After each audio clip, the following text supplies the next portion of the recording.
Doctor Jatin Kumar. నేను తెలంగాణ రాష్ట్రంలో ఓపీడీఆర్ శాఖకి అధ్యక్షుడిగా పనిచేస్తున్నాను. మిత్రులారా, ఇక్కడే కాదు, ఇలాంటి వేదికలు చాలా నిర్వహించబడుతున్నాయి. ఈరోజు ప్రత్యేకించి మనం పత్రికా ప్రపంచంలో ప్రచారం అవుతున్నటువంటి అసత్యాలు, అర్థసత్యాలని దృష్టిలో పెట్టుకొని అసలు సత్యాలు ఏమిటో చెప్పడానికి ఇది ఏర్పాటు చేయటం జరిగింది. అయితే ఇందాక మన వక్తలందరూ చెప్పినట్టుగా సోషల్ మీడియా అంటే సమాజం, ప్రజల పక్షాన నిలబడుతున్న మీడియా మాత్రమే వచ్చింది. ప్రభుత్వ పక్షాన ఉన్నటువంటి మెయిన్ స్ట్రీమ్ మీడియా పత్రికలు మాత్రం రిప్రజెంటేషన్ లేదు. కనుక మనకు తెలిసిన విషయాలు మాట్లాడుకోవటం జరుగుతుంది. కనీసం మన ఛానల్స్ అన్ని, ప్రజా పక్షాన నిలబడ్డ ఛానల్స్ అన్ని దీన్ని విస్తృతంగా తీసుకెళ్తే మెయిన్ స్ట్రీమ్ మీడియాకి ఏంటంటే కావాల్సింది సంచలనం, సెన్సేషన్. మిత్రులారా, నేను ఒక మాట చెప్తాను. ఈ రోజున మెయిన్ స్ట్రీమ్ పత్రికల్లో కానీ టీవీల్లో కానీ అక్కడక్కడ కనిపిస్తున్నటువంటి విషయం కూడా వాళ్ళు సెన్సేషన్ కోసమే ప్రచారం చేస్తున్నారు. ఒకే ఒక ఎగ్జాంపుల్ చెప్తాను. ఈ వెలుగుమెట్ల భూములు ఇష్యూ బయటకు వచ్చిన తర్వాత ఒక పెద్ద పత్రిక గ్రామీణ పేదల సంఘం ఇచ్చినటువంటి ఒక వివరణాత్మకమైన ప్రకటనని కుదించి 7 వాక్యాల్లో మరి పత్రికా భాషలో ఏమంటారు, ఒక కాలంలో ఒక మూల చివరగా వేసింది. నెక్స్ట్ డే ప్రభుత్వాన్ని సమర్థించుకుంటూ తాను చేసింది చాలా గొప్ప పని, అక్కడ ఉన్నటువంటి అక్రమంగా ఆక్యుపై చేసుకున్నటువంటి వాళ్ళకి వ్యతిరేకంగా మేము ప్రభుత్వం ప్రజల కోసం ఈ ఇల్లు కూల్చేసింది అని చెప్పి తుమ్మల నాగేశ్వరరావు గారు ఎక్కడి నుంచో, దుబాయ్ అనుకుంటా, అక్కడి నుంచి పంపించినటువంటి దీన్ని హాఫ్ పేజ్ వేసింది. కనుక వాళ్ళ నుంచి మనం ఏమి ఎక్స్పెక్ట్ చేస్తాము? సత్యం అనేది ఆ పేపర్లో కనిపించినా దాని గొంతు చాలా పీలగా వినిపిస్తోంది. అబద్ధం గొంతు చాలా పెద్దదై ఉంది. కనుక దాన్ని వ్యతిరేకించాల్సినటువంటి అవసరం ముఖ్యంగా మన సోషల్ మీడియాకు ఉంది అనేది ఈ విషయంలో మరీ ముఖ్యంగా బాగా తెలుసుకుంటా వచ్చింది, తేలిపోయింది. అయితే మిత్రులారా, ఇందాక నేను ఒక మాట అడిగాను, చెప్పాను సంచలనం అనే విషయం. ఇది ఈ 24 ఫిబ్రవరి నాడు జరిగింది మాత్రం కాదు, అది గుర్తించాలి అందరూ. 2012 నుంచి మొదలైనటువంటి వ్యవహారం 2014 ఏప్రిల్లో ఒక రూపం తీసుకుంది. 2012 నుంచి కూడా అక్కడ ఉన్నటువంటి గ్రామీణ పేదల సంఘం ఈ 1895 అనేటువంటి ఫిగర్ ఏదైతే చెప్తున్నారో అనేక వేల మందిని పరిశీలించి వీళ్ళు నిజమైన అర్హులు అని చెప్పి భావించి ఆ 1895 మందిని సమీకరించి భూదాన బోర్డుకి ప్రజెంట్ చేసి వాళ్ళ దగ్గర నుంచి అనుమతి పత్రాలు తీసుకొచ్చారు. అప్పటికి ఇంకొక చిన్న విషయం మీకు చెప్పాలి, ఎందుకంటే ఈ 31 ఎకరాల 62 ఎకరాలు అనేది పెద్ద చర్చ జరుగుతుంది. నిజానికి అసలు చర్చ అవసరం లేదు. చర్చలోకి మనం వెళ్ళటం అంటేనే వాడు పన్నిన బోన్లోకి మనం నడిచి వెళ్ళటం. It is a trap. Bhoodan భూమి 62 ఎకరాల 7 గుంటలు, ఇది చాలా స్పష్టంగా రికార్డులో ఉంది. కానీ 2012 కంటే కొద్దిగా ముందు, ఆ తర్వాత కూడాను ఎవరి చేతిలో అధికారం ఉందో, ఎవరి చేతిలో ఈ రికార్డులు ఉంచబడతాయో వాళ్ళు రికార్డులు నాశనం చేయటం కానీ, మార్చటం కానీ, దొంగ పట్టాలు సృష్టించటం కానీ చేసి ఒక 31 ఎకరాలని అసలు చర్చలో లేకుండా చేశారు. కానీ మనం 2012 నుంచి కూడా గ్రామీణ పేదల సంఘం ఒకే మాట చెబుతోంది, ఇది 62 ఎకరాలు. గ్రామీణ పేదల సంఘం కానీ ఓపీడీఆర్ కానీ ఈ 12 సంవత్సరాల నుంచి ఇచ్చినటువంటి ఏ కరపత్రంలో కానీ, ఏ విజ్ఞాపన పత్రంలో కానీ, కలెక్టర్ల దగ్గరకు కానీ, రెవెన్యూ ఆఫీసర్ల దగ్గరకు కానీ ఎక్కడికి వెళ్ళినా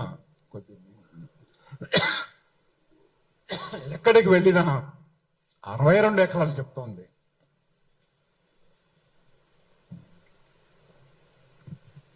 అంతే తప్ప 31 ఎకరాలు మాట్లాడటం లేదు. దానివల్ల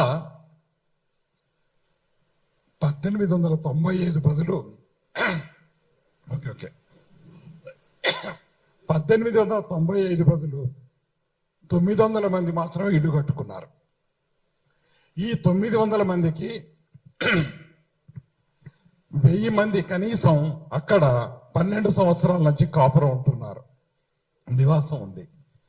వాళ్ళు కాలనీని ఎలా మెయింటైన్ చేసుకుంటారు? ప్రభుత్వం గనక వాళ్ళకి కరెంట్ ఇచ్చినట్టయితే జనరేటర్లు పెట్టుకోవాల్సిన అవసరం లేదు. ప్రభుత్వం మామూలు వాటర్ అందరికీ సప్లై చేసినట్టు వాళ్ళకి సప్లై చేసినట్టయితే 4 బోర్లు వేసుకోవాల్సిన అవసరం లేదు. అసలు వాళ్ళని మనుషులుగానో ఇళ్ల నంబర్ గుర్తించి వాళ్ళకు ఇళ్ల నంబర్ ఇచ్చి ఉన్నట్టయితే కోర్టుల చుట్టూ తిరగాల్సిన అవసరం వచ్చేది కాదు. కనీసం 5 తీర్పులు, హైకోర్టు తీర్పులు కనీసం 5, అసలు ప్రభుత్వం ఆ భూమిలో అడుగు పెట్టకూడదు అన్న దగ్గర నుంచి, ఇళ్లని కూల్చకూడదు అనే దగ్గర నుంచి, వీళ్ళకి కనీసం నీళ్లు కరెంట్ అయినా ఇవ్వండిరా బాబు అని హైకోర్టు ఆర్డర్ చేసింది. ఇన్ని సంవత్సరాల్లో వాళ్ళకి కనీసపు వసతైనా కల్పించిందా ఈ ప్రభుత్వం? మీరు ఒప్పుకుంటున్నారు కదా ఇన్ని సంవత్సరాల నుంచి వాళ్ళు అక్కడ కాపురం ఉన్నారని. చెట్టు కింద కూర్చున్నవాడు కూడా 2 పూట్ల తిని పడుకోవాలి కదా. ఇల్లంటూ ఏర్పరచుకున్న తర్వాత వచ్చిన వాళ్ళు ఎవరు కూడా, ఇందాక మన సెక్రటరీ గారు చెప్పినట్టు, ఇవి అక్రమంగా మీరు ఆక్యుపై చేసుకున్నారనేటువంటి విషయం చెప్పలేదు. కానీ ఏమంటున్నారంటే ప్రభుత్వం వీటికి కేటాయించలేదు అంటున్నారు. ప్రభుత్వం కేటాయించాల్సిన అవసరం లేదు. It has to just ratify or endorse. ఎందుకు? ఆర్డర్ ఇచ్చే అధికారం ఎవరికుంది? భూదాన బోర్డుకుంది. ఇప్పుడు మనం ఇద్దరు ప్రైవేట్ వ్యక్తుల మధ్య ఏ విధంగా అయితే లావాదేవీలు జరుగుతాయో, భూదాన బోర్డుకి ప్రజలకి మధ్య జరిగిన ఒప్పందం అది. ఆ ఒప్పందంలో ప్రభుత్వం దఖలు పడాల్సినటువంటి అవసరం కానీ, దాంట్లో జోక్యం చేసుకోవాల్సిన అవసరం కానీ అసలు లేదు. భూదాన బోర్డు కూడా చాలా విజిలెంట్ గా ఉండింది ఆ విషయంలో.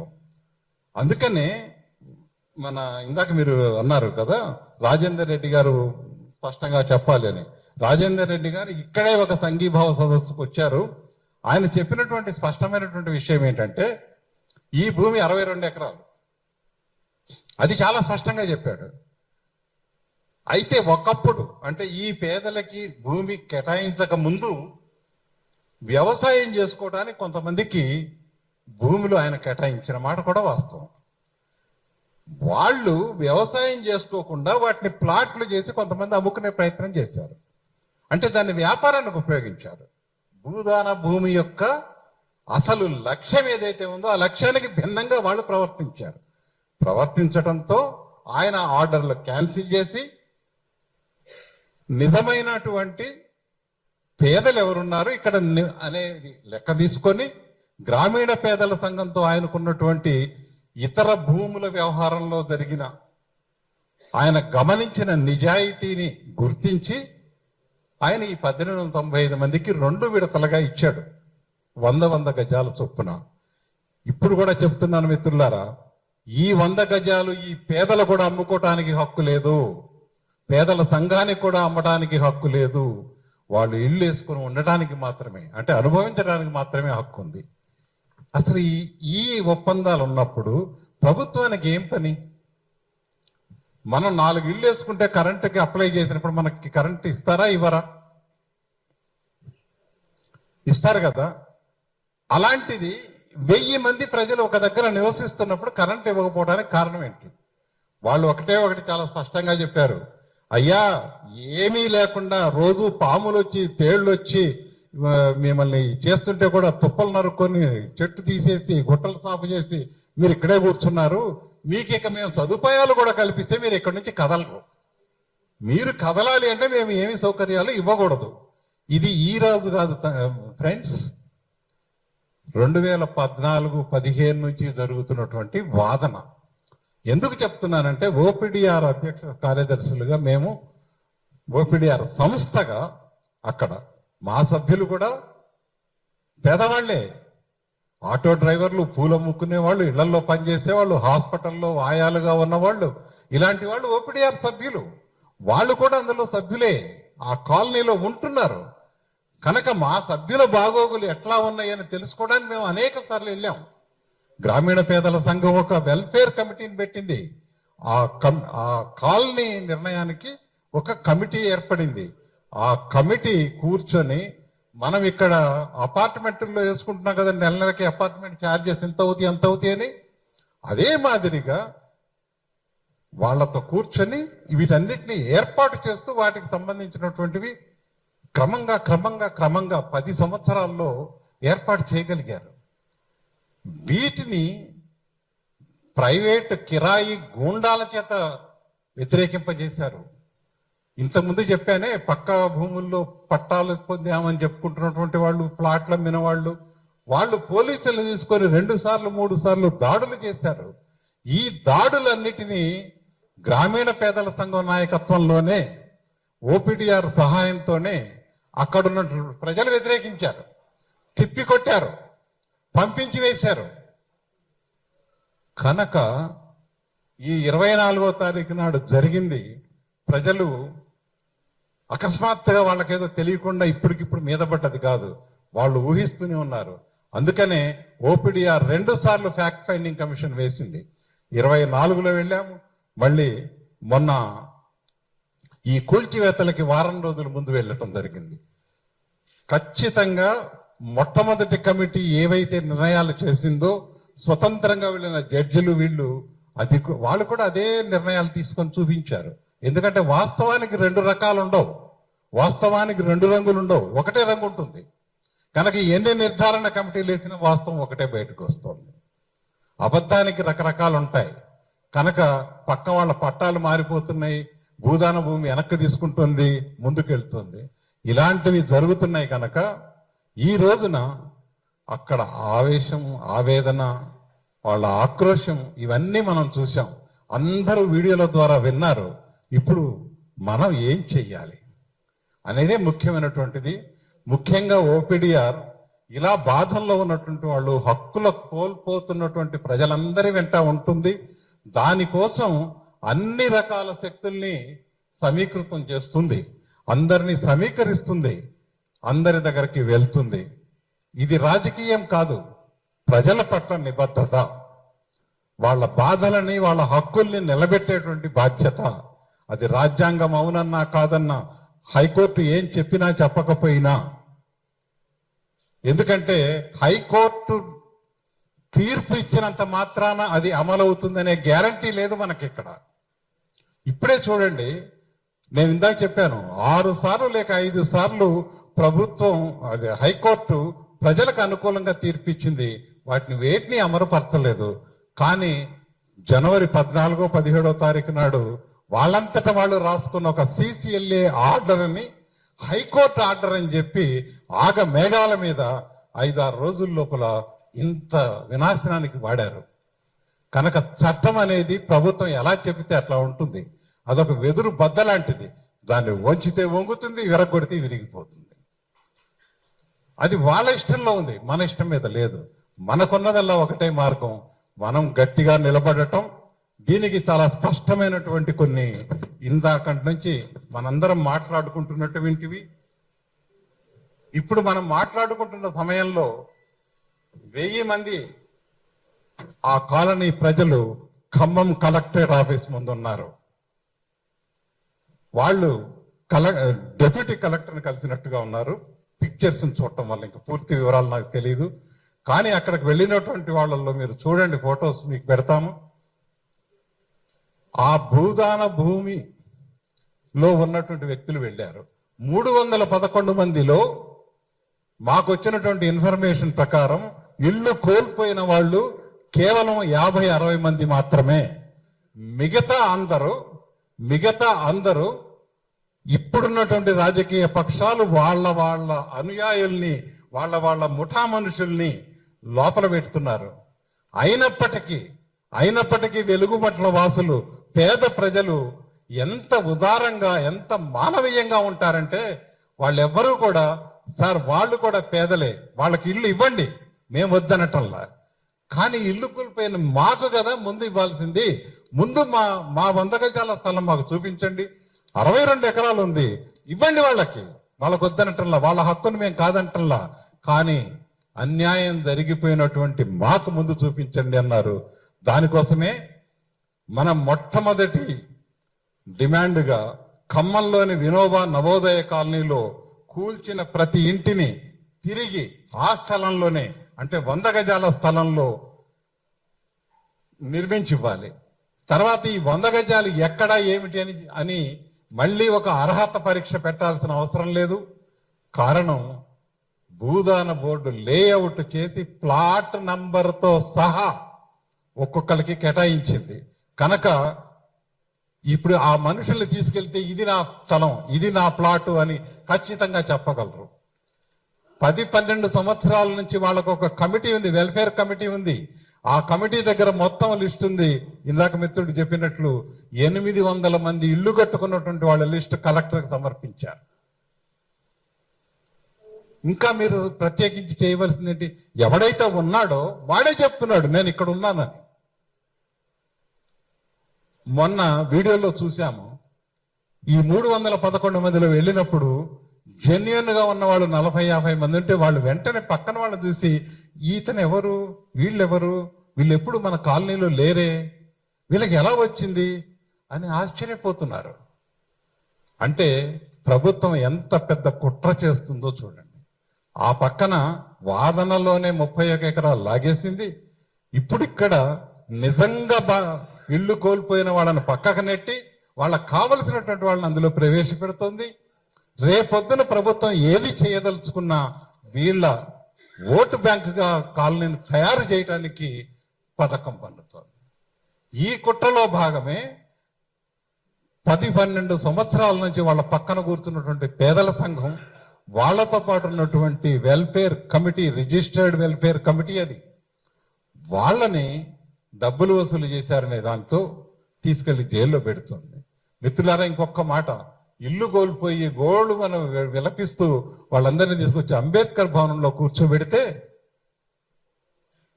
ఈ కార్యకర్తలు, ఓపీడీఆర్ కార్యకర్తలు కానీ, గ్రామీణ పేదల సంఘం కార్యకర్తలు కానీ వాళ్ళ దగ్గరికి వెళ్లి సహాయ సహకారాలు అందిస్తారు.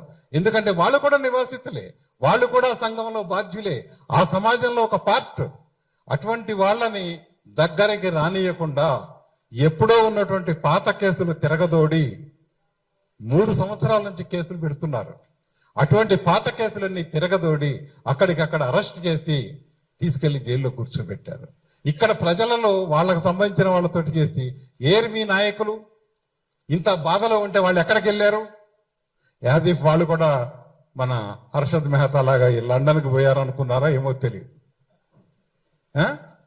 వాళ్ళు అక్కడే ఉన్నారు.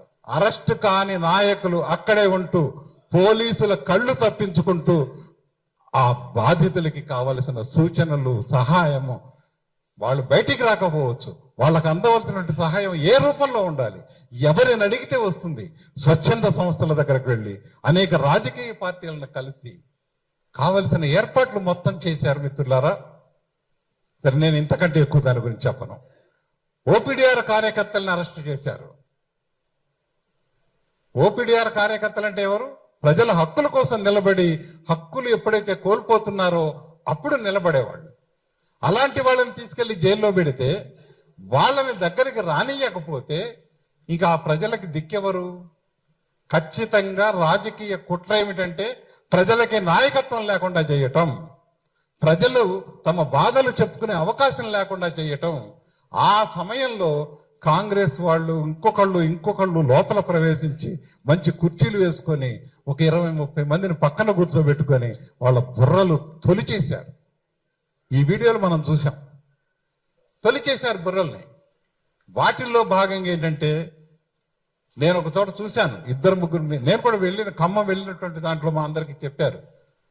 ఒక పేపర్ చూపించి ఇది నీకు ఇందిరమ్మ ఇల్లు ఇవ్వటానికి రాసిన పత్రం, నేను ఇక్కడ సంతకం పెడితే నీకు ఇల్లు వస్తుంది, కానీ నువ్వు ఒక సంతకం పెట్టాలి. ఏం పెట్టాలి? మీ కమిటీ ఉంది కదా, ఆ కమిటీకి నేను 1,00,000 రూపాయలు ఇచ్చాను, నువ్వు సంతకం పెట్టు. ఆ కాగితం నాకు ఇవ్వు, ఈ కాగితం నువ్వు తీసుకో. ఇది మిత్రులారా అక్కడ జరిగింది. సో ఇలా చెప్పుకుంటూ పోతే వందల వేల ఎగ్జాంపుల్స్ నేను ఇవ్వగలను. కానీ మన సమయభావం దృష్ట్యా మనం అందరి ఆక్రోశం ఒకటే, ఆ ప్రజల వైపుని వాళ్ళకి ఎలా చేయాలి. అందుకనే మనం అడుగుతున్నాం, ఇల్లు కట్టించేవమనేది ఒక డిమాండ్ అయితే, ఇల్లు కట్టించే వరకు ఈ మధ్యకాలంలో చూమాంతరకాళ్ళని రేపు పొద్దునకి రావు కదా. ఈ మధ్యకాలంలో నిరాశ్రయులైన ప్రజలకు ప్రత్యామ్నాయ వసతులు చూపించాలి, వాళ్ళకు ఉపాధులు కల్పించాలి. వాళ్ళ పిల్లలు స్కూల్కి వెళ్లే వాళ్ళు చదువు మానేయాల్సి వచ్చింది, పరీక్షలు మానేయాల్సి వచ్చింది. ఇప్పుడు మీకు తెలుసు 10th పరీక్షలు జరుగుతూ ఉన్నాయి.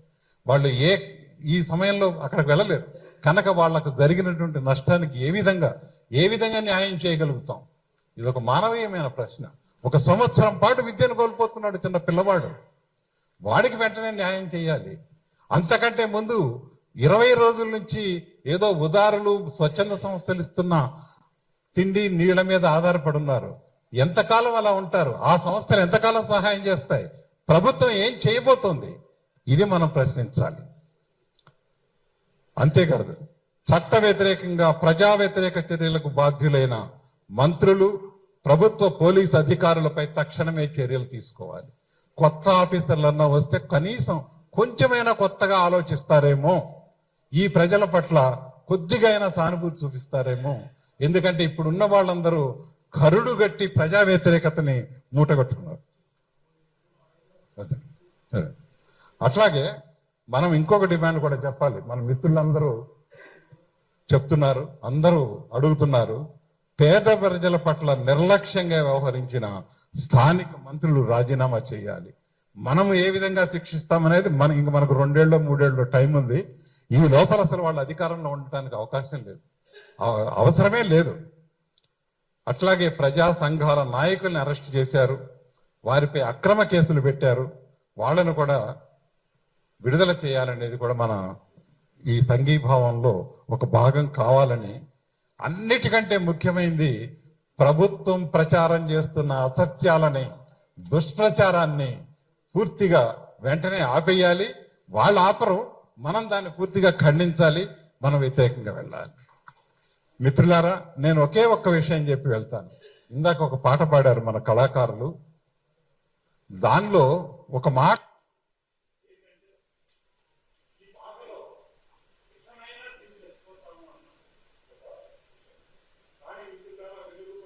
ఎవరు ఆత్మహత్య కోసం కానీ హత్య కోసం కానీ ప్రతీకార చర్యలకు కానీ లేరు.